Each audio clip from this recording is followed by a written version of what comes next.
Tyre കണ്ട പ്രൊപ്പോസലിലാണ് രീതിയിലുള്ളത്. പിള്ളേർക്ക് വേണ്ടിയിട്ടുള്ളതാണ് മെയിനായിട്ട് ഞാനിത് ചെയ്തത് തന്നെ. 30 ആംസിൻ്റെ ഒരു ESC അല്ലെങ്കിൽ 20 ആംസിൻ്റെ ഒരു ESC 500 സംതിങ് രൂപ മാത്രമേ വരും. മോട്ടറിൽ ചെയ്യാൻ പറ്റുമെന്ന് ഞാൻ ഒരിക്കലും വിചാരിച്ചല്ല കേട്ടോ, ഇല്ലെങ്കിൽ ഇത് അടിച്ചു. Welcome to RCRX guys. അങ്ങനെ ഫൈനലി നമ്മുടെ M190 നമ്മൾ അപ്ഗ്രേഡ് ചെയ്തു. ഇത് മൊത്തത്തിൽ ഒരു കുളമായിട്ട് കിടക്കുകയാണ് എൻ്റെ ടേബിളാകെ. നിങ്ങൾ മൈൻഡ് ചെയ്യണ്ട. അപ്പോൾ നമ്മളിത് അപ്ഗ്രേഡ് ചെയ്ത് എന്തൊക്കെയാണ് സംഭവം പറഞ്ഞുതരാം. ഇതൊരു ഹോബിയിലേക്ക് കൺവേർട്ട് ചെയ്തു. പക്ഷേ ഇതിൻ്റെ പ്ലാസ്റ്റിക് ഭാഗങ്ങൾ നമ്മൾ ഇതുവരെ കൺവേർട്ട് ചെയ്തിട്ടില്ല. അത് നമ്മൾ ചെയ്യുന്നതായിരിക്കും. അപ്പോൾ ഇതിൽ വരുന്ന ബോർഡ് ഇതാണ് കണ്ടോ. ഇതാണ് നോർമലി വരുന്ന ഒരു ബോർഡ്. ഇതാണ് അതിൻ്റെ ഫ്രണ്ടിൽ വരുന്ന സെർവോ സ്റ്റിയറിങ്ങിനായിട്ടുള്ള. അപ്പോൾ ഇതിനകത്ത് കറങ്ങത്തേ ഉള്ളൂ. അപ്പോൾ ഈ സാധനമൊക്കെ നമ്മളെടുത്ത് മാറ്റി. അതുപോലെ ഇതാണ് ഈ വരുന്ന റിമോട്ട്. ഇതെല്ലാം മാറ്റിയിട്ട് നമ്മൾ ഇവിടെ ഒരു റിസീവർ, ഒരു ESC വെച്ചിട്ടുണ്ട്. 2S ആണ്, ബ്രഷ്ഡ് ESC ആണ്. അതുപോലെ നമ്മുടെ നോർമൽ ഒരു സെർവോ, ഒരു അനലോഗ് സെർവോ, പിന്നെ നമ്മളൊരു കിടില റിമോട്ട് എടുത്തിട്ടുണ്ട്. അപ്പോൾ ഇത് നിങ്ങൾക്ക് ബഡ്ജറ്റ് ഫ്രണ്ട്ലി ആയിട്ട് ചെയ്യാൻ പറ്റും. എൻ്റെ കയ്യിൽ റിമോട്ട് ഉള്ളതുകൊണ്ടാണ്, ഈ സാധനങ്ങളൊക്കെ ഉള്ളതുകൊണ്ടാണ് നമ്മൾ സെറ്റ് ചെയ്തത്. അപ്പോൾ ബഡ്ജറ്റ് ഫ്രണ്ട്ലി ആയിട്ട് ചെയ്യുമ്പോൾ ഒരു ബാറ്ററി കൊണ്ട് കേട്ടോ, പറയാൻ മറന്നുപോയി. അപ്പോൾ ബഡ്ജറ്റ് ഫ്രണ്ട്ലി ആയിട്ട് ചെയ്യുമ്പോൾ നിങ്ങളൊരു ഫ്ലൈസ്കൈയുടെ റിമോട്ട് വാങ്ങിച്ചാൽ 2190 രൂപ. ഇതിൻ്റെ വീഡിയോ ഞാൻ ചെയ്തിട്ടുണ്ട്, എവിടെ നിന്നൊക്കെ വാങ്ങാതെ നിങ്ങൾ കയറി നോക്കിയാൽ മതി. ഒരു റിമോട്ട് വാങ്ങുക, ഏകദേശം 1000 രൂപ ഒരു ബാറ്ററി, ഒരു 2S ബാറ്ററി കേട്ടോ. ഇത് 45C ആണ്, അതിനക്ക് 800 mAh ഒരു ബാറ്ററി എടുക്കുക. ആമസോണിൽ നിന്നോ എവിടെയെങ്കിലും ഇതുപോലൊരു സെർവോ കട്ട് ചെയ്ത്, ഇവിടെ കുറച്ച് അഡ്ജസ്റ്റ്മെൻറ്റ്സ് ഒക്കെ ചെയ്തിട്ടുണ്ട്, അതൊക്കെ ഞാൻ കാണിച്ചു തരാം. ഒരു സെർവോ മേടിക്കുക, അതുപോലെ തന്നെ ഒരു ESC മേടിക്കുക. അപ്പോൾ റിമോട്ടിലൂടെ റിസീവർ കിട്ടും. ഇത്രയും സംഭവങ്ങൾ മതി. ഈ മോട്ടർ നമ്മൾ ആ മിനി മോട്ടർ തന്നെയാണ് യൂസ് ചെയ്തിരിക്കുന്നത് കേട്ടോ. നമ്മൾ മോട്ടർ ഇതുപോലത്തെ വലിയ മോട്ടറൊന്നും കയറ്റിയിട്ടില്ല, നമ്മൾ ഈ മിനി മോട്ടറാണ് വെച്ചിരിക്കുന്നത്. ഇതിൻ്റെ അകത്ത് കുറച്ച് കട്ടിങ്ങും കാര്യങ്ങളൊക്കെ ചെയ്തിട്ടുണ്ട്. വയറൊന്നും കണ്ട് പേടിക്കണ്ട, ഇത്രയും വയറുകളൊന്നും കണ്ട് പേടിക്കണ്ട. വയറ് റെഡും ബ്ലാക്കും ഒക്കെയാണ് കൂടുതലും വരുന്നത്. അപ്പോൾ എനിക്ക് വേറെ എക്സ്റ്റെൻഡ് ചെയ്ത വയറ് കിട്ടാൻ കാരണം ഞാൻ വേറൊരു പഴയ പൊട്ടിയ ESC എന്നൊക്കെ എടുത്തതാണ്. അപ്പോൾ ഇതൊക്കെയാണ് സംഭവങ്ങൾ കണ്ടോ. നമ്മൾ ഇതിനൊന്ന് സെറ്റാക്കി വെച്ചിട്ടുണ്ട്. അപ്പോൾ ഇനിയിപ്പം ഓൺ ഓഫ് സ്വിച്ച്, അതിൻ്റെ സ്റ്റോക്ക് സ്വിച്ചിൽ തന്നെ നമ്മൾ ഓൺ ഓഫ് സ്വിച്ച് കൊണ്ടുവന്ന് കണക്ഷൻ കൊടുത്തിട്ടുണ്ട്. വളരെ സിമ്പിളായിട്ട് നമുക്ക് വീട്ടിൽ നിന്ന് തന്നെ ചെയ്യാവുന്നേ ഉള്ളൂ കേട്ടോ. ഇത്രയും സാധനങ്ങൾ കിട്ടിക്കഴിഞ്ഞാൽ നമുക്ക് വീട്ടിൽ നിന്ന് തന്നെ ചെയ്യാവുന്നേ ഉള്ളൂ. അതായത് ESCക്കകത്ത് വരുന്ന ബ്ലാക്കും റെഡും ആയിട്ടുള്ള വയർ നമ്മളിപ്പം മോട്ടറിൽ നമ്മൾ മാറ്റിയും തിരിച്ചും കൊടുത്താലൊന്നും ഒരു കുഴപ്പമില്ല, അടിച്ചൊന്നും പോകത്തില്ല. പക്ഷേ ബാറ്ററിക്കകത്തുള്ള കേബിള് കറക്റ്റായിട്ട് കൊടുത്തിരിക്കണം. കറക്റ്റ് അല്ലെന്നുണ്ടെങ്കിൽ ESC അടിച്ചു പോകും, അത് സൂക്ഷിക്കണം. ബാറ്ററിക്കകത്ത് ബ്ലാക്കും റെഡും വരുന്നുണ്ട്, അതേ സെയിം തന്നെ സാധനം കണക്ഷൻ കൊടുത്തിരിക്കണം. റെഡിലേക്കും ബ്ലാക്കിലേക്കും, ഇല്ലെങ്കിൽ ഇത് അടിച്ചു പോകും. അപ്പോൾ അത് സൂക്ഷിക്കണം. അത് മാത്രമേ എൻ്റെ അത് മെയിനായിട്ട് സൂക്ഷിക്കാനുള്ളൂ. പിന്നെ അതുപോലെ നമ്മുടെ റിസീവർ 2 ചാനലുണ്ട് ഇതിൻ്റെ അകത്ത്. അപ്പോൾ അതിൽ ഒരെണ്ണം സെർവോയും ഒരെണ്ണം നമ്മുടെ ഈ ESCയുടെ കണക്ഷൻ. നോർമലി സെർവോ ഈ റിസീവറിൻ്റെ അകത്ത് വരുന്നതെന്ന് പറഞ്ഞാൽ ചാനൽ 2-ലായിരിക്കും നമ്മൾ ESC ഓൾമോസ്റ്റ് വണ്ടികളിലൊക്കെ ചെയ്യുന്നത്. ചാനൽ 1-ൽ നമ്മൾ ഫ്രണ്ടിലത്തെ സെർവോ കണക്ഷൻ ചെയ്തേ ഉള്ളൂ. അപ്പോൾ കുറച്ച് ഐഡിയ ഉപയോഗിച്ച് വേണം നിങ്ങൾ ചെയ്യാൻ. അപ്പോൾ കുറച്ചൊരു ഐഡിയ വേണം.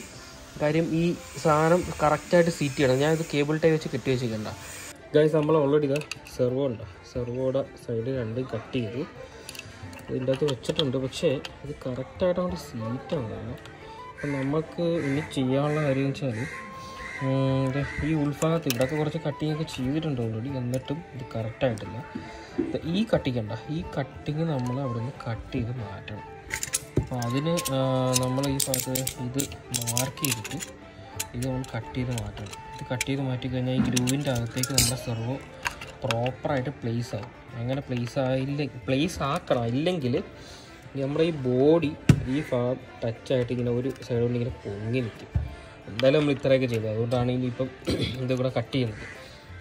മോട്ടറൊക്കെ നമ്മൾ ആ സെയിം മോട്ടർ തന്നെ യൂസ് ചെയ്യുന്നത്. അപ്പോൾ ഇത് കട്ട് ചെയ്യുന്നത് സിമ്പിളാണ്. നമ്മുടെ ഈ നൈഫ് ഉണ്ടോ, ഈ നൈഫ് എടുത്ത് നല്ലപോലെ ചൂടാക്കിയതിന് ശേഷം ഇങ്ങനെ കട്ട് ചെയ്ത് ഇതുകൊണ്ട് സിമ്പിളായിട്ട് കട്ട് ചെയ്തെടുക്കാം. അതാണ് ഞാനിപ്പോൾ കട്ട് ചെയ്യുന്നത്. സാധനം കട്ട് ചെയ്ത് വെച്ചിട്ടുണ്ട് കേട്ടോ. ലെവലിന് കട്ട് ചെയ്തു, അടിഭാഗത്തും കട്ട് ചെയ്തു കേട്ടോ. നമ്മുടെ നൈഫ് വെച്ചാണ് ചെയ്തേണ്ട. കളറൊക്കെ മാറി ചെയ്യുന്നുണ്ട്. നൈഫ് വെച്ചാണ് ചെയ്തത്. ഈ നൈഫ് വെച്ച് നല്ല ഹീറ്റ് ചെയ്തിട്ട് അങ്ങനെ കട്ട് ചെയ്ത് കൊടുത്താൽ മതി. അപ്പോൾ ഇത് പ്രോപ്പറായിട്ട് ഇരിക്കുന്നുണ്ട് കേട്ടോ അതിൻ്റെ അകത്ത്. ഉണ്ടോ, പ്രോപ്പറായിട്ട് ഇരിക്കുകയും ചെയ്യുന്നുണ്ട്. മാത്രമല്ല എൻ്റെ ഹൈറ്റൊക്കെ കുറച്ച് ഉള്ളിലേക്കായി. സിമ്പിളാണ് കേട്ടോ, വലിയ ടാസ്കൊന്നുമില്ല. ചെറിയൊരു ഐഡിയ ഉണ്ടാവണമെന്നേ ഉള്ളൂ. അപ്പോൾ ഈ സർവോ ഇതിലേ ഉപയോഗിക്കാൻ പറ്റും, ഇനി മാറ്റാൻ പറ്റില്ല. കാര്യം ഇതിൻ്റെ ലെഗൊക്കെ നമ്മൾ കട്ട് ചെയ്ത് കളഞ്ഞു, ഈ സ്ക്രൂ ചെയ്യുന്ന സംഭവങ്ങളൊക്കെ കട്ട് ചെയ്ത് കളഞ്ഞു. ബാക്കി നമുക്ക് ചെയ്യാം. ഇത് WPL-ൻ്റെ ESC ആണെന്നാണ് തോന്നുന്നത്. അപ്പം ഇത് ഒരു വണ്ടി ഓൾറെഡി നമ്മളൊരു ഡ്രിഫ്റ്റ് കാറിൽ നിന്ന് എടുത്ത് വെച്ചതാണ്. അപ്പോൾ ഈ ESC നിങ്ങളിപ്പം ഇത്രയും ഇതിപ്പോൾ ചിലപ്പോൾ ഒരു 2000-2500 രൂപ ആയിരിക്കാം. അപ്പോൾ അത്രയും പൈസ ഇല്ലെങ്കിൽ നിങ്ങളൊരു 30 ആംസിൻ്റെ ഒരു ESC അല്ലെങ്കിൽ 20 ആംസിൻ്റെ ഒരു ESC 500 സംതിങ് രൂപ മാത്രമേ വരത്തുള്ളൂ. അപ്പോൾ ആ ഒരു ESC വെച്ചാലും സുഖമായിട്ട് ഓടിക്കാം. നമുക്ക് 1000 രൂപയുടെ ഒരു ബാറ്ററി മേടിക്കുക. 2000 റിമോട്ട് മസ്റ്റാണ് കേട്ടോ. റിമോട്ട് നമുക്ക് ഈ റിമോട്ട് തന്നെ കിട്ടാതെ വേറെ മാർഗ്ഗമില്ല. സെക്കൻഡ്സ് കിട്ടുമെങ്കിൽ നിങ്ങൾ ചീപ്പായിട്ട് വാങ്ങിക്കാൻ പറ്റിയ ഇത് കണക്കത്തെ റിസീവർ റിമോട്ട് വാങ്ങുക. അപ്പോൾ 2000 ചില്ലുവാനും രൂപ നമുക്ക് ഇതിനാവും. അതുപോലെ തന്നെ ESC ഒരു 500 സംതിങ് രൂപ വില വരും. ഈ 30 ആംസിൻ്റെ ESC അല്ലെങ്കിൽ 20 ആംസിൻ്റെ ESC ആയിരിക്കും. ഇതുപോലെ ഒരെണ്ണം വാങ്ങണമെങ്കിൽ ചിലപ്പോൾ 2000 രൂപയ്ക്ക് ആവുമായിരിക്കാം. മോട്ടർ മാറ്റാത്തതുകൊണ്ട് നമുക്ക് ആ പൈസ സേവ് ആവും അവിടെ. അപ്പോൾ ഇത്രയും പൈസ നമ്മൾ ചിലവാക്കിയാൽ നമുക്ക് ഇതിൻ്റെ അത് സെറ്റ് ചെയ്താൽ ഇത് അത്യാവശ്യം നമുക്ക് ഹോബിയായിട്ട് നമുക്കിത്, അതായത് ടയറൊക്കെ പ്രൊപ്പോർഷണലി തിരിയും, അത്യാവശ്യം ഹോബിയായിട്ടൊക്കെ യൂസ് ചെയ്യാം, കുഴപ്പമില്ല.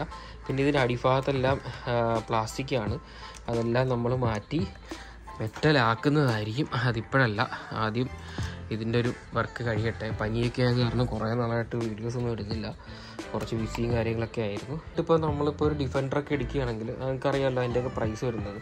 അത്രയും പൈസയൊന്നുമില്ല.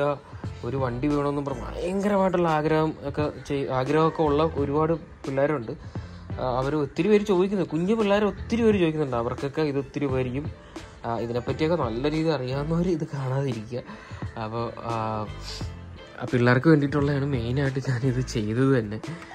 ഇത്രയും വണ്ടികൾ വെച്ചിട്ട് ഇതിങ്ങനെ ചെയ്യാൻ പ്രാധാന്യമൊന്നും ചോദിക്കരുത്. മെയിനായിട്ട് നമ്മളെ കുറേ കുഞ്ഞു സബ്സ്ക്രൈബേഴ്സ് ഉണ്ട്, അപ്പോൾ അവർക്ക് വേണ്ടിയിട്ടാണ് ഞാനിത് ചെയ്തത്. അപ്പോൾ ഈ ഒരു മോട്ടറിൽ ചെയ്യാൻ പറ്റുമെന്ന് ഞാനൊരിക്കലും വിചാരിച്ചല്ല കേട്ടോ.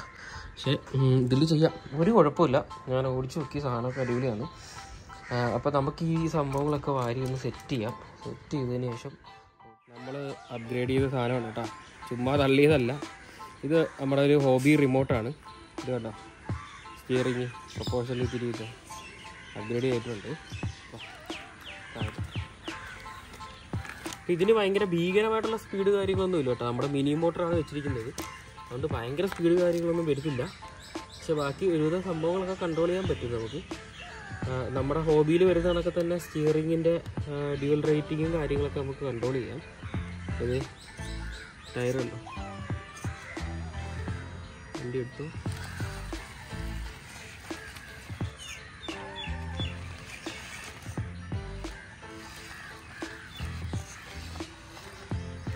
മുമ്പത്തെ കണക്കല്ല, പ്രൊപ്പോഷനിലാണ് തിരിയുന്നത്. എന്താ ടയറുമല്ല, ടയറും സൂം ചെയ്ത് 3 ചെക്ക് ചെയ്ത് 3 ടയറുണ്ട പ്രൊപ്പോഷനിലാണ് തിരിയുന്നത്.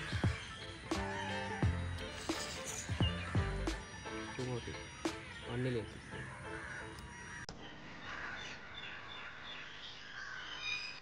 ഗൈസ്, ഇത് ഏകദേശം 4200 രൂപ കോസ്റ്റ് ആവും. ഞാൻ പറയുന്ന പോലെ ഫ്ലൈ സ്കൈയുടെ റിമോട്ടും ഒരു 20 ആംസിൻ്റെ ESCയും 1000 രൂപയുടെ ഒരു ബാറ്ററിയും അതുപോലെ തന്നെ ഇത്രയും സാധനങ്ങളുള്ളൂ. മെയിനായിട്ട് ഒരു സെർവോ കൂടെ വാങ്ങിയാണെങ്കിൽ നമുക്ക് ഏകദേശം 4200 രൂപ കോസ്റ്റ് വരും അപ്രോക്സിമേറ്റ്ലി. പിന്നെ ഈ സാധനങ്ങളൊക്കെ സെറ്റ് ചെയ്യാൻ അറിയാമെങ്കിൽ വേറെ എക്സ്ട്രാ കോസ്റ്റ് കാര്യങ്ങളൊന്നും വരില്ല, നമുക്ക് വീട്ടിൽ ഇരുന്നുകൊണ്ട് തന്നെ ചെയ്യാം. അപ്പോൾ വീഡിയോ ഇഷ്ടമായെങ്കിൽ ചാനൽ സബ്സ്ക്രൈബ് ചെയ്യുക, ലൈക്ക് ചെയ്യുക, ഷെയർ ചെയ്യുക. എന്തെങ്കിലും ഉണ്ടെങ്കിൽ കമൻസായിട്ട് അറിയിക്കുക. എൻ്റെ ഇൻസ്റ്റാഗ്രാമിലൂടെ നിങ്ങൾക്ക് മെസ്സേജ് ചെയ്യാവുന്നതാണ്.